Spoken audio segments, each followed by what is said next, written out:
Welcome to my YouTube channel. तो आज के वीडियो में हम लोग देखने वाले हैं आप सभी के क्लास 9 के साइंस के एक बहुत ही मोस्ट इम्पॉर्टेंट क्वेश्चन पेपर को, जो कि आपके होने वाले हाफ ईयरली एग्जाम के लिए बहुत ही ज़्यादा इंपॉर्टेंट है। तो इस वीडियो को आप एंड तक देखें और जो भी क्वेश्चन पेपर आज आपको यहाँ बताया जा रहा है, जो कुछ भी आपके साथ इसमें आज डिस्कस किया जा रहा है, इन क्वेश्चंस को आप देख के समझ के और इनको प्रिपेयर करके ही अब अपना हाफ ईयरली एग्ज़ाम देने जाएँ।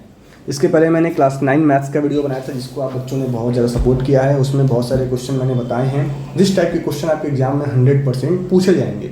देखो, ये ऐसे क्वेश्चंस हैं कि इन पे बेस्ड क्वेश्चन या फिर कह लो सेम यही क्वेश्चन आपके एग्जाम में आ सकता है। तो ये पहली तरफ से आपका एक रिविजन पेपर है, जिसको आप बच्चों को सॉल्व करके जाना चाहिए कि कहीं अगर ये सारे क्वेश्चन का आंसर आपको पता ना हो तो आप इनको एक बार देख लें, समझ लें, इनको करके ज़रूर जाएँ। ठीक है। और ऐसे ही 1-2 पेपर मैं और साइंस के आपको प्रोवाइड करने वाला हूँ। तो आप इन क्वेश्चन पेपर को प्रिपेयर करके ही अपना हाफ ईयरली क्लास 9th का एग्ज़ाम देने जाएं। और इसके पहले मैं आपको बता दूं कि हमारे इस चैनल पे क्लास 9 एनसीईआरटी साइंस के सभी चैप्टर्स के इंपॉर्टेंट क्वेश्चंस आप बच्चों को मार्क कराए गए हैं, जिनका लिंक वीडियो का डिस्क्रिप्शन में दिया गया है। आप जाकर के पहले साइंस एनसीईआरटी के वो सभी इंपॉर्टेंट क्वेश्चंस अपने बुक में आप टिक कर लें और पहले आप उनको प्रिपेयर करें।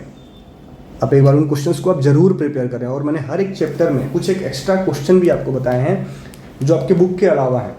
तो आप ज़रूर एक बार हमारा वो वीडियो देखें। सभी चैप्टर्स में मैंने बना रखा है, उनसे आप सभी बच्चों को बहुत ज़्यादा हेल्प मिलने वाला है, क्योंकि वो ऐसे क्वेश्चंस हैं जो आपके एग्जाम्स में अक्सर पूछे जाते हैं। और अगर आप एनसीईआरटी सही से प्रिपेयर करके नहीं जाओगे तो आप मान लो कि आपका क्लास 9 साइंस का एग्ज़ाम बहुत ज़्यादा अच्छा होने वाला नहीं है। तो आप सभी बच्चों को काफ़ी अच्छे तरीके से एनसीईआरटी प्रिपेयर करना चाहिए। तो आइए हम अपने वीडियो में हम लोग आगे बढ़ते हैं और आपके साथ डिस्कस करते हैं वो कौन कौन से इंपॉर्टेंट क्वेश्चंस हैं जो आप सभी बच्चों को पता होना चाहिए। ठीक है। तो देखो, पहला जो हमारा सेक्शन है बायोलॉजी का है, इसमें आपको 4 MCQ देखने को मिल रहे होंगे। पहला MCQ आपसे पूछा गया कि dead cell was discovered by Robert Hooke in which year. तो ये आपका देखो, इसका आंसर है option B 1665। A cell has single large vacuole and cell wall. This is called plant cell. कौन सा सेल है? तो प्लांट सेल है। Blood is a type of connective tissue. ठीक है। और फोर्थ क्वेश्चन आपसे पूछा गया कि which tissue store fat under skin. तो इसका आंसर क्या है? Adipose tissue. ठीक है। तो 4 देखो आपके बायोलॉजी के क्वेश्चन हैं। इन चारों का मैंने आपको आंसर बता दिया है। इन चारों को आप सही से प्रिपेयर करके ही अपना साइंस का एग्जाम देने जाएं। अगला आपका सेक्शन बी आता है।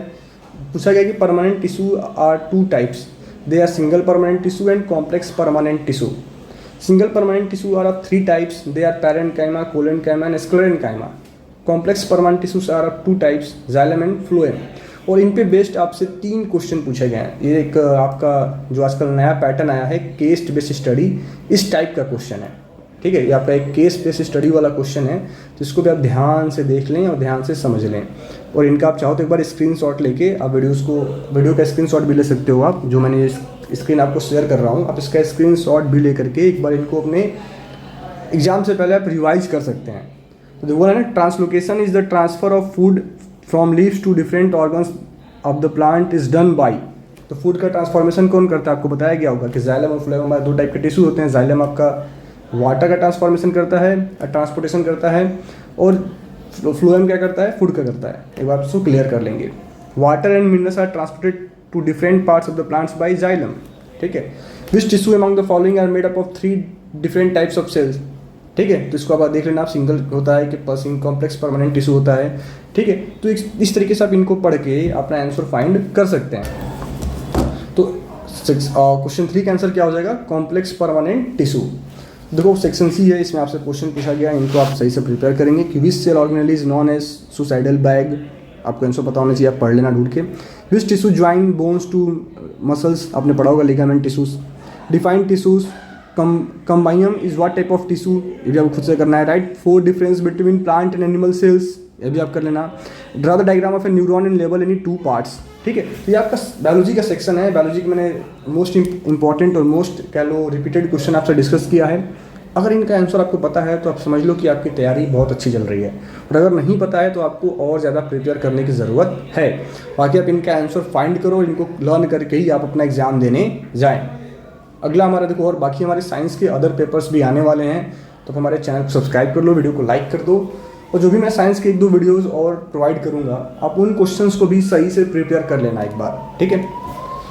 The SI unit of force is, तो सभी बच्चों को पता होगा कि SI यूनिट ऑफ फोर्स क्या होता है, न्यूटन, ठीक है। An object covers equal distance in equal interval of time, this type of motion is known as uniform motion. The rate of change of velocity is called, the rate of change of velocity को क्या बोला गया था, acceleration, ठीक है। Action and reaction force contain in which law of motion, तो third law of motion में। The correct formula of momentum is, तो मोमेंटम का फार्मूला क्या होता है, मास इनटू में वेलोसिटी, ठीक है। तो ये देखो आपके 5 फिजिक्स के इंपॉर्टेंट क्वेश्चंस हैं, इनका आंसर आप बच्चों को पता होना चाहिए। आप चाहो तो इनका स्क्रीनशॉट ले लो एक बार, ठीक है। अगला आपसे बोला गया short answer type question, what is the nature of distance time graph for uniform and non uniform motion of an object, ठीक है। एक क्वेश्चन ये पूछा गया कि नेचर कैसा होता है, तो एक स्ट्रेट लाइन बनता है ना, यूनिफॉर्म में कैसा बनता है आपका, अगर टाइम डिस्टेंस टाइम ग्राफ की बात करें तो यूनिफॉर्म मोशन में ग्राफ आपका ऐसा बनता है, और नॉन यूनिफॉर्म मोशन में कैसा बनेगा, तो कुछ ग्राफ आपका ऐसा बनेगा, कभी इस टाइप का कुछ ऐसा जाएगा ना, मतलब उस स्ट्रेट लाइन नहीं फॉर्म हो रहा होता है। अब देख लेंगे एक बार। Racing car has uniform acceleration this, what distance will it cover in 10 second after start, तो इसके लिए हम लोग क्या यूज़ करेंगे, तो फर्स्ट इक्वेशन ऑफ मोशन जो कि होता है v इक्वल्स टू क्या होता है, आपसे डिस्टेंस पूछा गया है ना कि कितना डिस्टेंस कवर करेगा आफ्टर स्टार्ट, तो देखो आपको a दिया गया है, u 0 है, v आपको दिया गया है, पता नहीं v पता ही नहीं है, टाइम दे रखा है आपको कितना 10 सेकेंड, ठीक है। तो डिस्टेंस फाइंड करने का फार्मूला क्या होता है, ut plus half AT square second law of motion, इसको आप अप्लाई करोगे आपका डिस्टेंस निकल के आ जाएगा। तो s क्या हो जाएगा, 0 इंटू में 10 प्लस 1/2, 4 इंटू में 10 का स्क्वायर, तो ये तो 0 हो गया हमारा, डिस्टेंस क्या आ गया आपका, तो 1/2, 4 इंटू में 100, तो फाइनल जो आपका आंसर मिलेगा 200 मीटर, ठीक है। अगला क्वेश्चन हमारा है question number 7, state Newton second law of motion.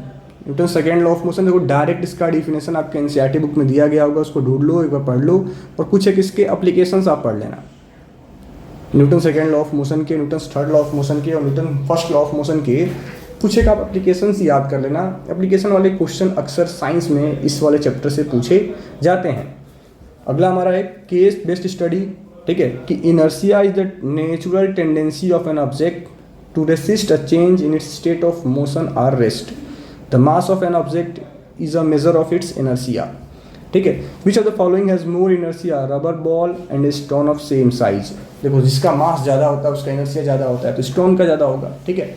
What is mean by Newton first law of motion, तो ये देखो डायरेक्ट डेफिनेशन वाला क्वेश्चन है, Newton first law of motion, Newton second law of motion, ये सब आपको पता होना चाहिए, ठीक है।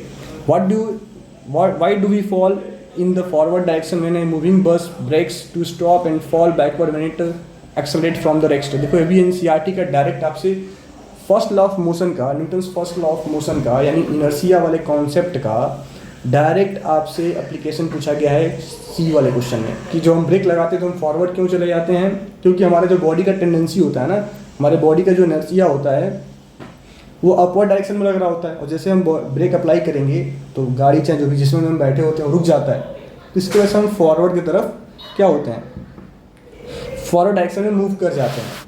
अगला आपसे केमिस्ट्री पूछा गया है कि the solid which undergo sublimation, तो नेफ्थलीन है।